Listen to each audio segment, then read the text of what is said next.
కార్తీక పురాణం 13వ అధ్యాయం కన్యాదాన ఫలము. ఓ జనక మహారాజా, ఈ కార్తీక మాసం గొప్పతనం గురించి ఎంత చెప్పినా ఇంకా చెప్పవలసినదిగానే ఉంటూనే ఉంటుంది. ఈ నెలలో చేయు ప్రతి సత్కార్యమునకు కలుగు ఫలితం అనంతం. ఈ నెలలో అతి ముఖ్యమైనది నదీ స్నానం, అలాగనే దీపారాధన, సమారాధన, పుణ్యహేతువులు తదితర పుణ్యకార్యాల వలె ఒక పేద బ్రాహ్మణ కుమారునకు ఉపనయనము చేయుట కూడా చాలా మంచిది. ఉపనయనము చేయుటకు శక్తి చాలని వారు దక్షిణ తాంబూలాదులిచ్చి ఉపనయనం చేయించిన ఆ ఫలితమే కలుగుతుంది. ఎంతటి పాపమైనా తొలగిపోతుంది. వ్యభిచార దోషం నశించిపోతుంది. నూతులు చెరువులు త్రవ్వించిన ఫలితం కలుగుతుంది. అంతకన్నా అధిక ఫలప్రదాయమైనట్టిది కన్యాదానము. ఇందువలన తాను తన పూర్వీకులు తరిస్తారు. ఆ విషయాన్ని తేగతెల్లం చేసే ఇతిహాసం చెబుతాను, విను. పూర్వకాలంలో వంగదేశంలో సూర్యుడనే రాజు ఉండేవాడు. అతని భార్య లేడి కన్నుల వంటి కన్నుల గల రూపవతి. శత్రురాజుల వలన, దయాదుల వలన సూర్యుడు రాజ్యాన్ని పోగొట్టుకున్నాడు. సర్వస్వం కోల్పోయిన సతీ సమేతంగా అడవిలో జీవిస్తూ ఉండేవాడు. కందమూల ఫలాలు తింటూ ఉండేవారా దంపతులు. కొంతకాలానికి ఆ దంపతులకు ఆడబిడ్డ కలిగింది. క్రమక్రమంగా పెరిగి రూపగుణ లావణ్యాదులు గల యవ్వనవతి అయ్యింది. ఆ అందచందాల రాకుమారిని ఓ మునికుమారుడు చూసి మోహించాడు. రాజు చెంతకు వెళ్ళి ఆమెను తనకిచ్చి వివాహం చెయ్యమన్నాడు. మునికుమారా, నీ కోరికే నాకు సమ్మతమే, కానీ నేను సర్వస్వం కోల్పోయి కందమూలాలు తింటూ బ్రతుకుతున్న నిర్భాగ్యుణ్ణి, అష్టకష్టాలు పడుతున్నవాణ్ణి. నీవు నాకు కొంత ధనమిస్తే నా కుమార్తెను నీకిచ్చి పెళ్లి చేయగలవాడను అన్నాడు. అందుకు ఆ మునికుమారుడు కుబేర్ను గూర్చి తపస్సు చేసి కుబేర్ను అనుగ్రహంతో సిరులు సంపాదించి ఆ సిరి సంపదలను రాజుకిచ్చి కన్యను వివాహం చేసుకున్నాడు. వధువును వెంట తీసుకుని ఆ మునికుమారుడు వెళ్ళిపోయాడు. అతడు ఇచ్చిన సిరితో ఆశ్రమాన్ని నిర్మించుకుని జీవితావసర వస్తువులను సేకరించుకుంటూ రాజు సతీ సమేతంగా సుఖంగా జీవిస్తున్నాడు. మరికొంతకాలానికి ఆ రాజు దంపతులకు మరొక పుత్రిక పుట్టింది. రాజు ఎంతగానో ఆనందించాడు. పెరిగి పెద్దదయ్యింది. ఆ బాలిక యుక్త వయస్కురాలైన ఆమెను కూడా ఎవరికైనా ఇచ్చి వివాహం చేసి ధనాన్ని సంపాదించాలన్న ఆలోచనతో ఉన్నాడు సూర్యుడు.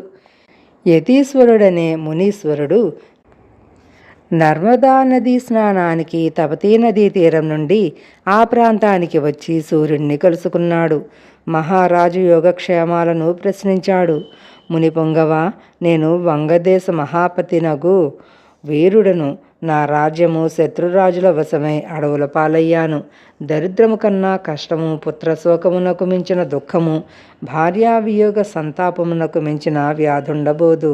నాకు 2 కుమార్తెలు గలరు.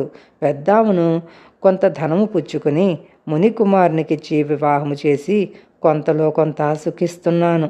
చిన్న కుమార్తెను కూడా ఎవరైనా ధనమిచ్చినా వానికిచ్చి వివాహము చేయవలెనని నిశ్చయించుకున్నాను అని చెప్పాడు. రాజా, ఇదేమి పని? కన్యను విక్రయించుట మహాపాతకము. ఆ ధనముతో చేయు దైవకార్యములు, పితృకార్యములు నిష్ప్రయోజనములు. నీకు నరకలోక ప్రాప్తి కలుగుతుంది. పుత్ర సంతతి కలుగబోదు.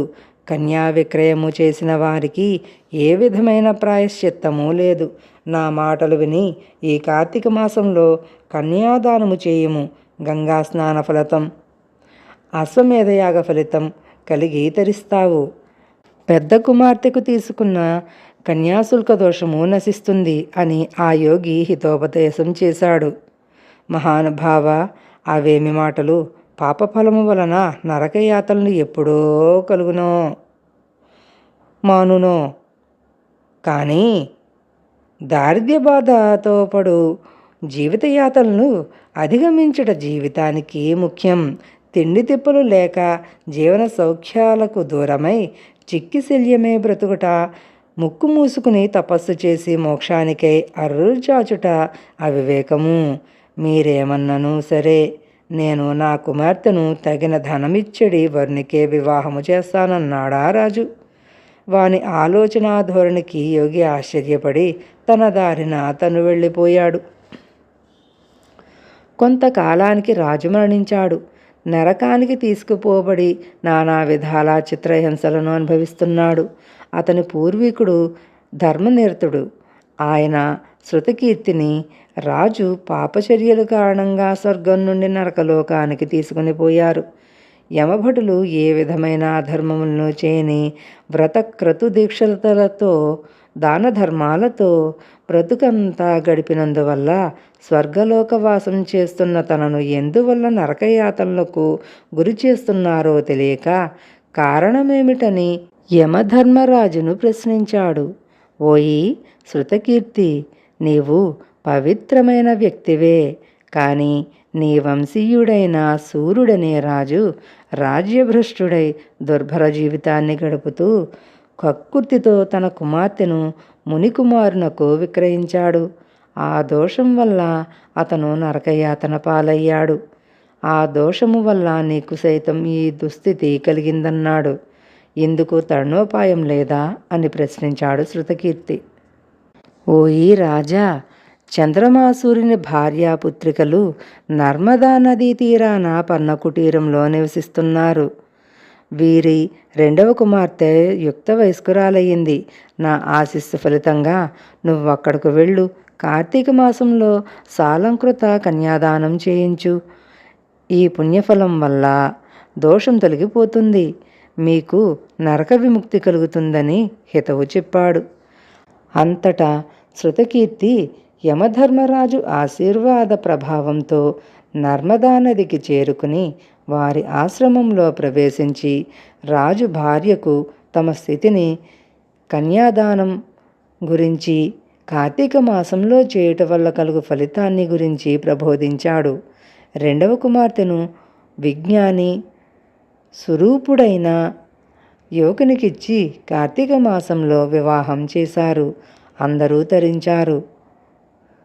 మొదట చేసిన వివాహానికి తీసుకున్న కన్యాశుల్క దోషం తొలగిపోయింది. జనక మహారాజా, కార్తీక మాసంలో కన్యాదానం చేయడంలో ఇచ్చే ఫలితం చాలా గొప్పది.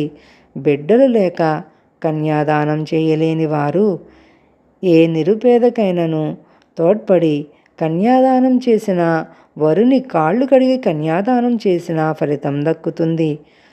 అలాగూను సాధ్యపడని వారు విధులను అనుసరించి ఆబోతుకు వివాహం చేసిన ఫలితము కలుగుతుంది అని వశిష్ఠుల వారు వివరించారు.